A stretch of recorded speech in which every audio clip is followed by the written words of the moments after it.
Cette histoire commence il y a quelques années en Israël. Des soldats ont alors pour mission de détruire une cellule terroriste à Jénine, qui planifie un attentat contre Israël. L'opération est un succès, mais en repartant à bord de leur tank, les soldats se perdent en territoire ennemi. Inutile de préciser qu'en Judée-Samarie, la moindre erreur d'orientation se paye très cher. En quelques instants, une foule de véhicules palestiniens remplis d'armes armées encercle le tank israélien. À l'intérieur, les soldats restent silencieux et se regardent d'un air terrifié. Tout d'un coup, les attaques contre le tank commencent. Le son des cocktails Molotov et les coups de feu continuels provoquent la panique chez les soldats. Pour le moment, le tank les protège, mais ce n'est plus qu'une question de temps avant qu'il ne soit détruit. Noam, l'un des soldats, est plus troublé qu'effrayé. Il vient tout juste de faire tchouva. Il a du mal à croire que sa nouvelle vie de juif pratiquant va se terminer avant même d'avoir commencé. Quelques mois plus tôt, il était totalement laïque. Mais un Shabbat matin, alors qu'il se promenait dans les rues de Jérusalem, tout a changé. Il se trouvait dans un quartier où tous les magasins étaient fermés et où tout était calme. En passant à côté d'une synagogue, il a entendu la prière de ses frères juifs. Il n'avait jamais rien entendu d'aussi fort et puissant. Rien à voir avec les prières froides auxquelles il avait assisté dans la synagogue que fréquentait sa famille.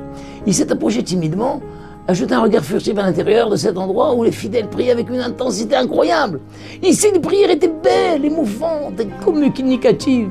À ce moment, Noam s'est dit « Voilà à quoi une prière doit ressembler ». À partir de ce jour, Noam a toujours fait ses prières dans cette synagogue. Dès qu'il avait du temps libre de ses obligations de l'armée, il se rendait même en dehors des prières pour absorber tout ce qu'il pouvait de Torah et de la sainteté qui circulait là-bas. Petit à petit, Noam s'est rapproché du judaïsme. Et maintenant qu'il avait découvert ce nouveau monde, il était sur le point de mourir à l'intérieur de ce tank. Une seule pensée le console un peu. Le fait d'avoir fait tchouva avant de rejoindre son créateur. Alors que les attaques contre le tank continuent, la peur et l'angoisse peuvent se lire sur le visage des soldats complètement impuissants. Soudain, Noam regarde ses amis et réalise que quitter ce monde avec un sentiment de terreur n'est pas une bonne approche. Après tout, pourquoi ne pas se tourner vers Hachem ? Dans un élan de joie, Noam commence alors à entonner un chant de louange à Hachem qu'il avait appris dans cette synagogue à Jérusalem. Perplexe, les autres soldats le fixent du regard et se disent que dans sa panique, il a dû perdre la raison.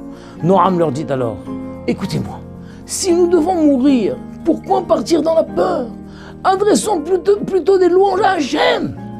Porté par son enthousiasme, Noam se lève dans le tank étroit et se met à danser, tout en chantant et en levant les bras. Sa joie finit par attirer les autres soldats qui se gênent à lui. En quelques secondes, l'atmosphère lourde et pesante laisse la place à la joie et à la bonne humeur. C'est précisément à cet instant qu'ils entendent une énorme explosion, boum, suivie d'un grand silence. Craignant un piège tendu par l'ennemi, personne n'ose sortir pour voir l'étendue des dégâts. Après quelques minutes, sans le moindre bruit, les soldats lancent un regard prudent en dehors du tank et ont du mal à croire ce qu'ils voient. L'explosion entendue un peu plus tôt provenait de tanks israéliens venus à leur secours. En quelques secondes, tous les ennemis avaient été éliminés. Lorsque les soldats réalisent qu'ils sont sauvés, ils reprennent leur danse de plus belle en remerciant Hachem pour ce miracle inespéré. Peu après, Noam s'empresse de se rendre dans la synagogue de Jérusalem où il a l'habitude de prier pour raconter à tous ce qu'il vient de vivre. Il partage alors son histoire devant une assemblée captivée par son récit. Une personne demande ensuite à Noam « Dis-nous, quel chant as-tu entonné pour motiver tes amis ?» En guise de réponse, Noam commence à fredonner « Adon olam asher malach beterem kol yesir nivra leet nasa behevzo kol azay melech shemo nikra ve'acharei girlot hakol » En quelques instants, tous se mettent à chanter à voix haute pour célébrer ce jour où la ferveur, l'espoir et la foi en Hachem ont triomphé sur tout. Ne sous-estimons pas le pouvoir des louanges à Hachem et des prières qui peuvent provoquer de véritables miracles dans notre vie.